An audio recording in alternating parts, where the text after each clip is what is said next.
My name is Les Brown, sir. I like to be a disc jockey. Young man, weren't you here yesterday? Yes, sir, I was. Didn't I tell you no yesterday? Yes, sir, you did. Then why are you back today? Well, sir, I didn't know whether or not somebody was laid off or somebody was fired, sir.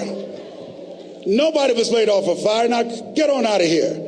I came back the next day. Hello, Mr. Butterball. How are you, sir? My name is Les Brown, sir. I like to be a disc jockey. I know what your name is. Weren't you here the last 2 days? Yes, sir, I was. Didn't I tell you no the last 2 days? Yes, sir, you did. Why are you back? Oh, sir, I didn't know whether or not someone got sick or someone died, sir. No one got sick or died. No one was laid off or fired. Now, don't you come back here again. I came back the next day talking loud, looking happy like I was seeing him for the first time. I said, hello, Mr. Butterball, how are you? He looked at me with rage. He says, go get me some coffee. I said, yes, sir.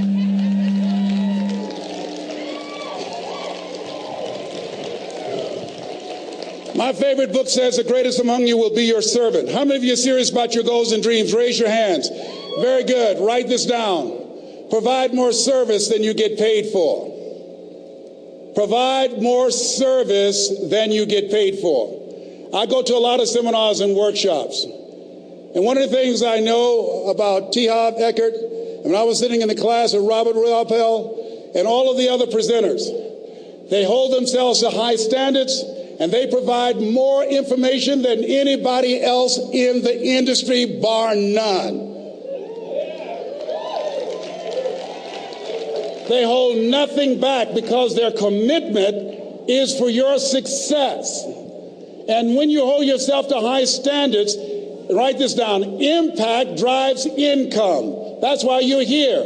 Because the training, the seminars, been making a difference in your life. If there did not have impact, 200 or 300 people would be here, if that amount.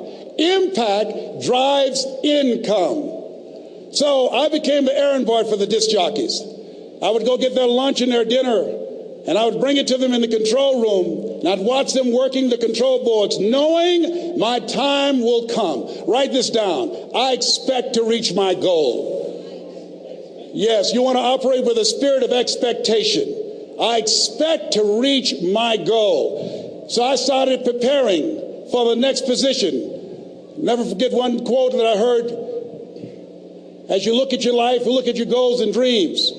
It's better to be prepared for an opportunity and not have one than to have an opportunity and not be prepared. If you expect to reach your goal, prepare yourself now. And so then pretty soon, the guys at the station, they begin to take a liking to me. Write this down. Build relationships.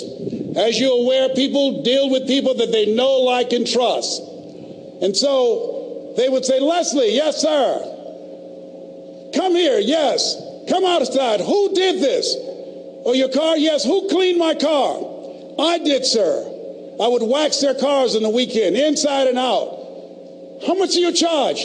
Oh, nothing, sir. I just wanted to help out. I was providing more service than I got paid for. I was building relationships. They said, whoa, look here. Donna Ross and the Supremes are coming to town. The Four Tops and the Temptations. Here are my car keys. Pick them up for me. Take them to the Fontainebleau Hotel on Miami Beach. I said, yes, sir. I would drive them all over Miami Beach in their big, long Cadillacs. I didn't have any driver's license, but I was driving like I had some. Then one day, it was a Saturday afternoon. A disc jockey by the name of Rockin' Roger was drinking while he was on the air. It was a Saturday afternoon, and I was the only one there.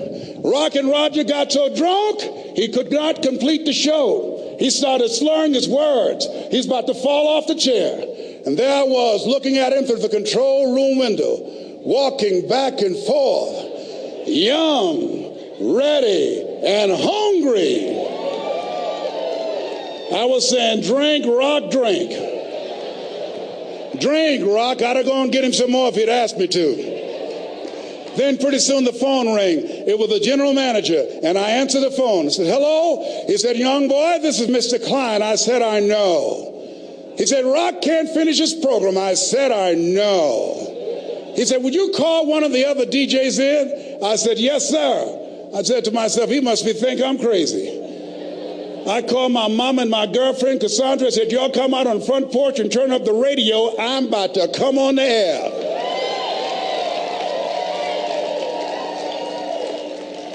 I waited for about 20 minutes, and I called him back. I said, Mr. Klein, I can't find nobody. He said, young boy, you know how to work the controls? I said, yes, sir. He said, go in there and segue the records, but don't say nothing here. I said, yes, sir. I couldn't wait to get old Rock out of the way. I put on a fast record. I said, look out, this is me, LB Triple P. Les Brown, your platter playing papa. There were none before me, and there will be none after me. Therefore, that makes me the one and only. Young and single, love Domingo, certified, bona fide, indubitably qualified to bring you satisfaction and a whole lot of action. Look out, baby, I'm your love man. I was hungry. I was hungry. Get old man a round of applause. I was hungry. I was hungry. You got to be hungry. Shake someone's hand on your right and left all around you and say, you got to be hungry. You got to be hungry. To get those dreams out of your head and step into your greatness, you got to be hungry. To get those ideas, that talent, that gift out of your system, you got to be hungry.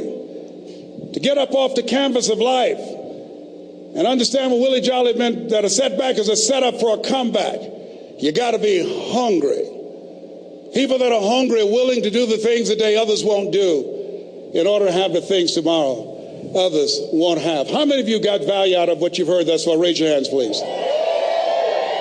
Very good. I'd like to leave this with you. I don't know what your goals are. I don't know what you want to do. Here's what I know about you. You have greatness within you. Here's what I know about you. I can help you to live full and to die empty. I can show you what I've learned. If anybody told me that I would be doing what I'm doing now, I leave here today, I go to New Orleans and speak there, then I'll be flown to Barcelona. If anybody told me, given my circumstances, born in an abandoned building on a poor section of Miami, Florida, called Liberty City, both my birth parents stood up and said, hello, son, I would not know either one. Being labeled educable mentally retarded, put back from the 5th grade to the 4th grade, failed again when I was in the 8th grade, no college training. Anybody told me the principles that I would teach you, that they would have the impact that it has had on my life. This Les Brown that you see, I did not know he existed. And I tell you that you have greatness within you. You have the ability to do more than you can ever begin to imagine. Come into the room with me, and I guarantee you your life will never be the same again. I like to leave this with you. I don't know what your goals are. Mine is to find a cure to autism. Mine is to find a cure to breast cancer and to prostate cancer. Mine is to work with our youth and to reduce the recidivism rate in our prisons and help young people learn how to become an asset to our society rather than a liability. Mine is to train speakers to become great communicators, to speak from their heart, not their heads, and teach them how to impact and create a new conversation so people can see the possibilities of life and overcome the possibility blindness that held me hostage for 14 years. I don't know what your goals are, but here's what I know about you, and I don't know you. You've got greatness within you. And I like to leave this with you, something my mother used to love to hear me say. Leslie, yes, ma'am, mama. Say that thing for me, boy, that makes me feel good. I dedicate this to you, to the greatness in you, and to the dream that you showed up on the planet to produce. And it's simply this. If you want a thing bad enough to go out and fight for it, to work day and night for it, to give up your time, your peace, and your sleep for it. If all that you dream and scheme is about it, and life seems useless and worthless without it, and if you gladly sweat for it and fret for it and plan for it, and lose all your terror of the opposition for it, and if you simply go after that thing that you want with all of your capacity, strength and sagacity, faith, hope, and confidence, and stern pertinacity, if neither cold poverty, famish, or gulf, sickness or pain, or body and brain can keep you away from the thing that you want, if dogged and grim you besiege and beset it, with the help of God you'll get it. God bless you. God bless your dream. God bless peak potentials. God bless America. Thank you very much. Thank you.